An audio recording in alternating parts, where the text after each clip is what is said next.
Most homeowners dread winter. As temperatures drop, so do bank account balances. Heating bills rise. Energy prices fluctuate. And every year, millions of families wonder how much it will cost just to stay warm. But there is a community in America where families have spent generations heating their homes without ever receiving a gas bill. No monthly payment. No utility company. No dependence on distant energy networks. Instead, many Amish families rely on a surprisingly simple system built around a resource that can often be gathered, stored, and managed locally. Some outsiders dismiss it as old-fashioned. Others see it as a forgotten survival skill. But the most surprising part isn't that Amish homes stay warm during winter. It's how little money some families spend to make it happen. And hidden inside this centuries-old tradition is a lesson that feels more relevant today than ever. Across the rolling countryside of Pennsylvania, Ohio, Indiana, and other Amish settlements, winter transforms the landscape. Snow settles across farm fields. Horse-drawn buggies leave dark tracks through white roads. Smoke rises gently from chimneys against gray winter skies. Inside Amish homes, families gather around warmth that comes not from modern gas systems but from methods passed down through generations. To outsiders, this way of life often seems mysterious. How do Amish families stay comfortable through freezing winters? How do they manage without many of the systems modern society considers essential? And what is the simple heating secret that has helped Amish communities remain remarkably self-reliant for centuries? The answers reveal much more than a way to heat a house. They reveal a philosophy of resilience, preparation, and practical wisdom that many people have forgotten. And as you'll soon discover, the real secret isn't what most people think. For many Amish families, the heart of winter warmth is something surprisingly simple. A wood stove. At first glance, a wood stove seems ordinary. Many people have seen one in a cabin, farmhouse, or hunting lodge. But within Amish communities, the wood stove is far more than a heating appliance. It is often the center of daily life. On cold mornings, the stove glows before sunrise. It warms kitchens where breakfast is prepared. It dries wet clothing after snowy chores. It provides a gathering place where families talk, work, and spend time together. In many homes, one carefully managed stove can heat large portions of the house throughout the winter season. The fuel comes from an equally important tradition. Firewood. Trees harvested from family land or nearby sources become stored energy for the months ahead. Every log stacked in summer represents warmth waiting for winter.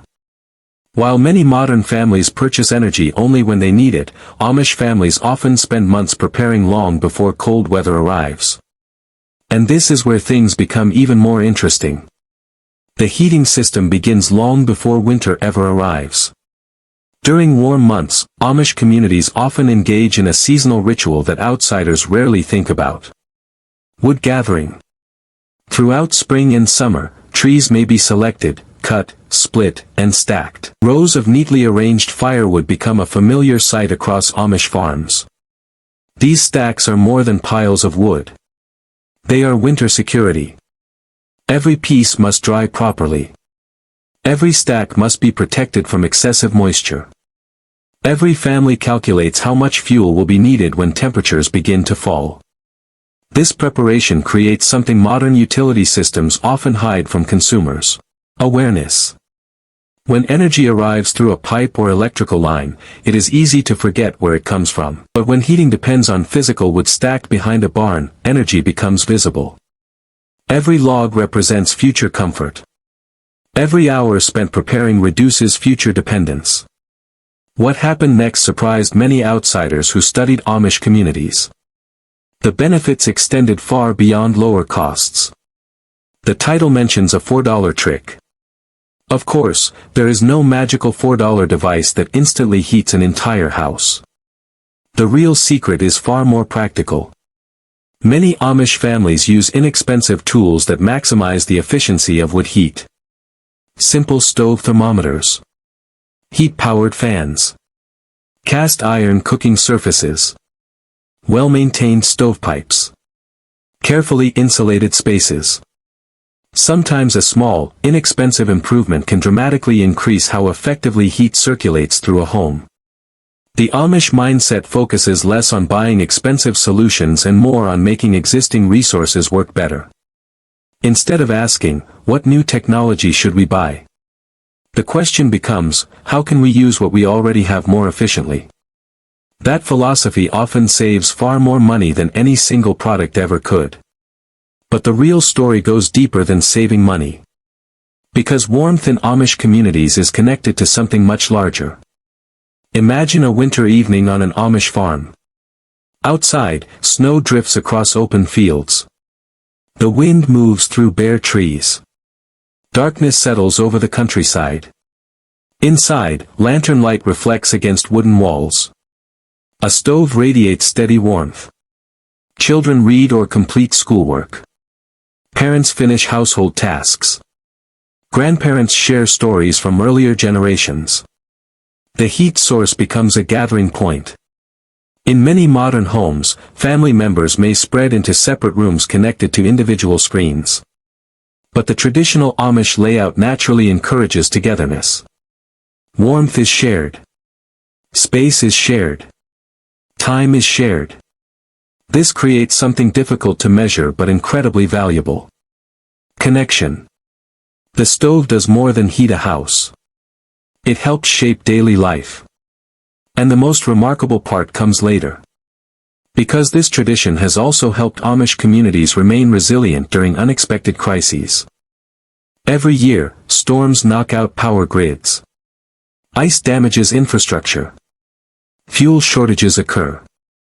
Utility systems experience disruptions. For many households, these events create immediate challenges. But Amish communities often continue functioning with surprisingly little interruption. That doesn't mean winter storms are easy. They aren't.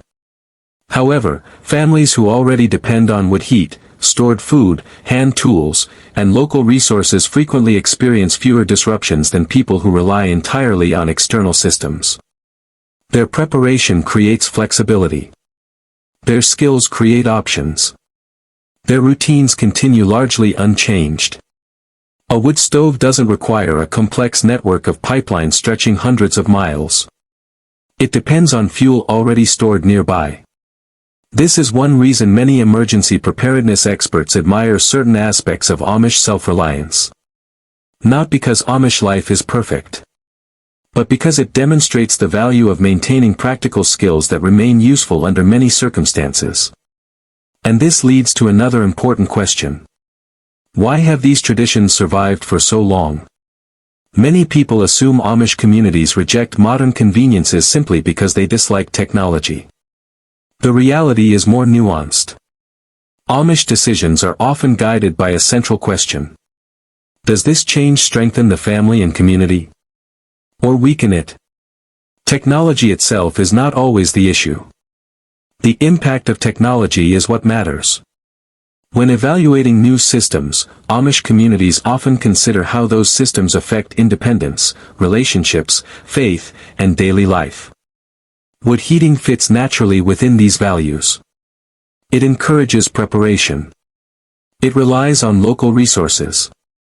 It requires cooperation. It develops practical skills. It connects generations through shared knowledge. A grandfather teaches a father. A father teaches a son. Skills pass forward. Knowledge survives. And unlike many modern systems, these lessons do not disappear when the power goes out. But that's only part of the story. The deeper lesson may be one that applies to everyone. The Amish approach to heating reveals a broader principle.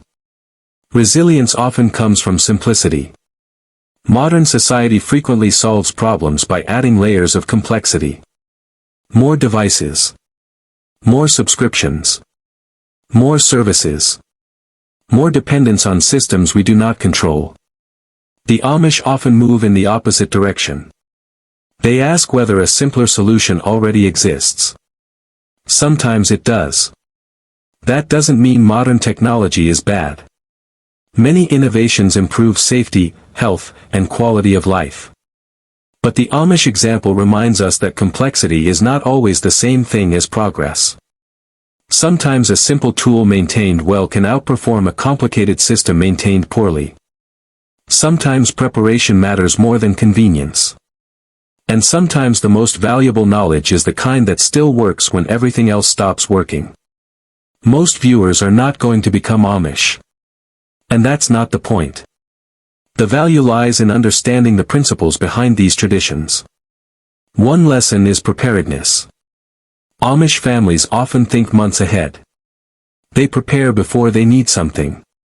Another lesson is self-reliance. Developing practical skills creates confidence. Knowing how to solve problems independently reduces vulnerability. A third lesson is community. Many challenges become easier when people help one another. Amish barn raisings are famous examples of this principle, but the same spirit appears in countless everyday activities. Another lesson is stewardship. Resources are treated carefully. Waste is minimized. Equipment is maintained. Small efficiencies accumulate over time. Finally, there is the lesson of simplicity. Not every problem requires a complicated solution. Not every answer comes from purchasing something new. Sometimes improvement begins by using existing resources more wisely. These ideas remain relevant whether someone lives on a rural farm, in a suburb, or in the middle of a large city. And perhaps that is why so many people continue to be fascinated by Amish life. As winter settles across Amish country, smoke still rises from chimneys much as it has for generations.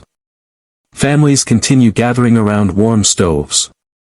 Wood carefully stacked months earlier slowly becomes comfort, security, and connection. To outsiders, the absence of a gas bill may seem like the most remarkable part of the story. But perhaps the real secret is something deeper. The Amish have built systems designed around preparation rather than reaction. Around skills rather than dependence. Around community rather than isolation. Their warmth comes not only from firewood. It comes from traditions that encourage resilience, cooperation, and foresight. In a world increasingly dependent on distant systems and invisible networks, there is something powerful about knowing exactly where your heat comes from. Something reassuring about being prepared before challenges arrive. And something timeless about gathering together on a cold winter evening while warmth radiates from the center of the home. Perhaps that's why, when winter storms arrive and energy prices rise, Amish communities often remain remarkably steady, not because they possess secret technology, but because they have preserved practical knowledge that generations before them understood well. Knowledge that reminds us that resilience is rarely built overnight. It is built one skill, one habit, one season, and one generation at a time. Thank you for watching. If you enjoyed learning about Amish life and hidden traditions that most people never see, be sure to subscribe and join us for more fascinating stories from beyond the Amish world.